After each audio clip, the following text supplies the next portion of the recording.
বৃষ্টির জল তো আমরা প্রতিদিনই দেখে থাকি, কিন্তু বৃষ্টির জলের মধ্যে কি আছে সেটা কি আমরা জানি? সেটা আজকে পরীক্ষা করব।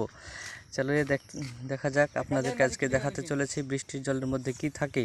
এটা দেখার আগে আপনারা বলে দিন, আপনাদের এই ছবিটি যদি ভালো লাগে তাহলে একটি লাইক, কমেন্ট, সাবস্ক্রাইব করে দিবেন। এবার দেখতেই পাচ্ছেন যে কি হচ্ছে এর ভিতরে, খুব ভালোভাবে বুঝতে পারছেন।